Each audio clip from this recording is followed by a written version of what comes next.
Another problem.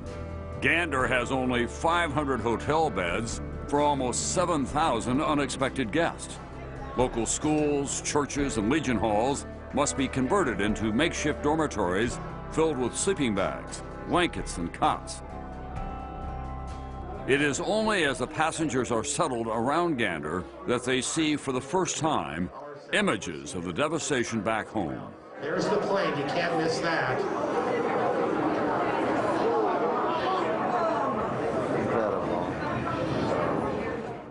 Some 30 hours after all of this had happened, we finally saw the pictures on television, and we just stood there, you know, not saying a word and just watching those pictures over and over and over. I think a lot were in shock. You could see that look in their faces of total lost. We don't know what's happening. They're in a place called Gander. Their country has been attacked.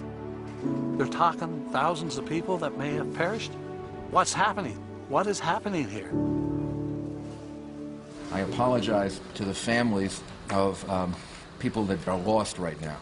We have lots of families seeking information about who was in the World Trade Center.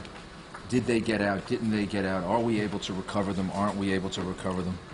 And we don't know the answers to all of those questions yet.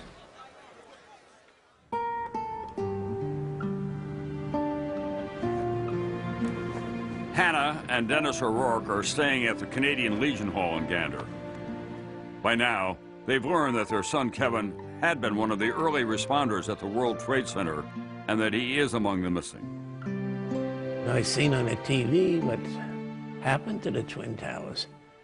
And I didn't want to alarm her, but I knew that when they collapsed, I figured nobody would get out of that thing. But we prayed. I came here and prayed, hoped he would survive.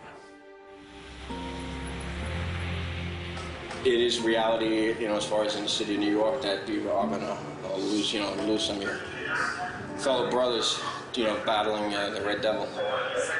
Just luck of the draw, I guess. He says, some are called for nurses, doctors, priests. My calling is to help people. And that's my calling, to be a fireman, helping other people and saving people's lives.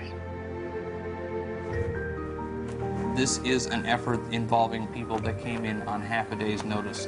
Some very anxious people, some very worried people, but yet some very thankful people for the hospitality that only the people of Gander and surrounding area can show.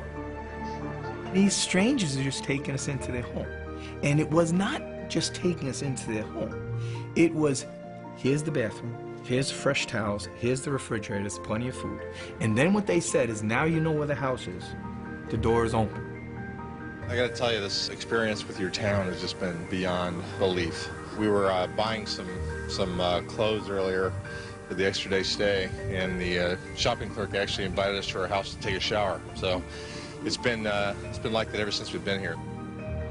And the people are real nice, I can't believe it, Everybody put their arms around you, and there's always food coming in all the time.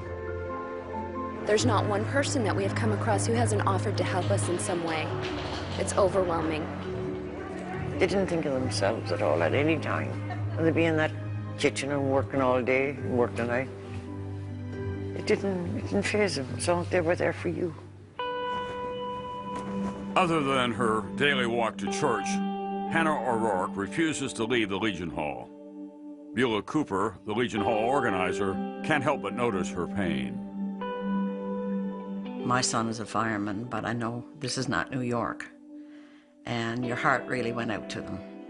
And I tried to get them to come up here and stay, but they wouldn't leave the Legion because they were afraid they'd miss a phone call. She was fantastic to us, and so was everybody else, but Beulah was special. She was like a mother. That motherly love, she'd hold you, and she was great. I talked to her, tried to take her mind off things, but I know I didn't do that because you can't take a mother's mind off her child. Beulah Cooper tends to the O'Rourke's day and night. She walks Hannah to church to pray for Kevin and for his fellow firefighters.